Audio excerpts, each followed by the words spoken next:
America और Iran के बीच युद्ध विराम पर बनी सहमति कायम हुए 20 दिन भी नहीं हुए कि दोनों देश न केवल फिर से आमने सामने आ गए, बल्कि अमेरिकी राष्ट्रपति ट्रंप ने यह भी कह दिया कि मेरे हिसाब से अब युद्ध विराम खत्म हो चुका है।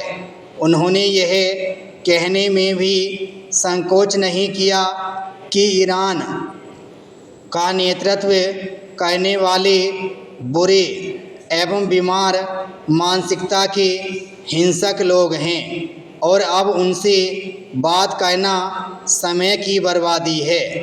विश्व समुदाय के लिए इससे बुरी खबर और कोई नहीं हो सकती, क्योंकि यह टकराव तेल और गैस के दामों में उछाल लाने का कारण बनेगा।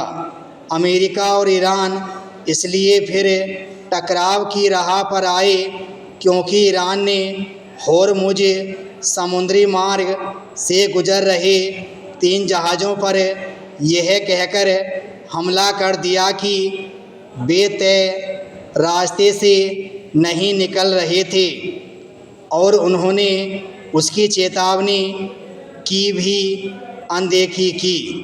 ईरान की इस कार्रवाई से चिढ़े अमेरिका ने न केवल उसके कई ठिकानों पर बमबारी की, बल्कि उसे दी गई तेल बिक्री की छूट भी ख़त्म कर दी।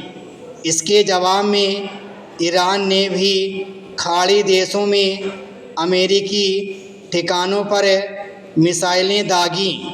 यह सब उस समय हो रहा है जब ईरान अपने सर्वोच्च नेता अयातुल्ला अली खामेनेई के अंतिम संस्कार की रस्में पूरी करने में लगा हुआ है।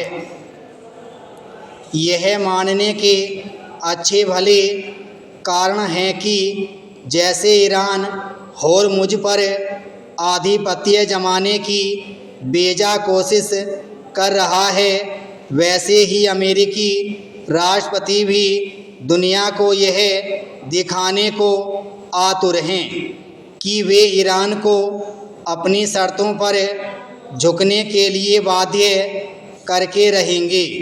ट्रंप इसलिए मनमानी कर पा रहे हैं क्योंकि वे अमेरिकी संसद द्वारा युद्ध रोकने के प्रस्ताव को तब तक खारिज करने में समर्थ हैं जब तक दोनों सदन 2/3 बहुमत से राष्ट्रपति के वीटो अधिकार के खिलाफ प्रस्ताव ने पारित कर दें।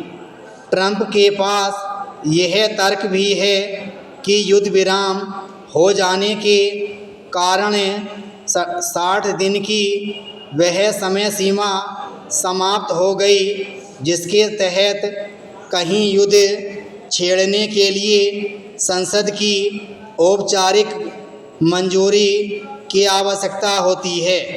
साफ है कि ट्रंप अपनी शक्तियों का मनमाना इस्तेमाल कर रहे हैं। सच यह भी है कि होर्मुज को लेकर ईरान भी मनमानी कर रहा है क्योंकि वह खुद को पश्चिम एशिया का नीति नियंता यानी दादा साबित करना चाहता है। अमेरिका और ईरान के बीच मध्यस्थता कराने वाले पाकिस्तान एवं कतर जैसे देश इसलिए असहाय और निरुपाय हैं क्योंकि उनकी अमेरिका के सामने कोई हैसियत नहीं। पाकिस्तान तो संदेशों का आदान प्रदान करने के अलावा और कुछ नहीं कर सकता।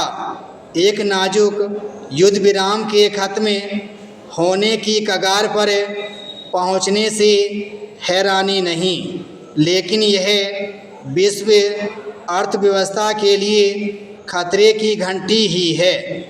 इससे अमेरिका ईरान के साथ पूरी दुनिया को नुकसान होगा। विराम स्टॉप।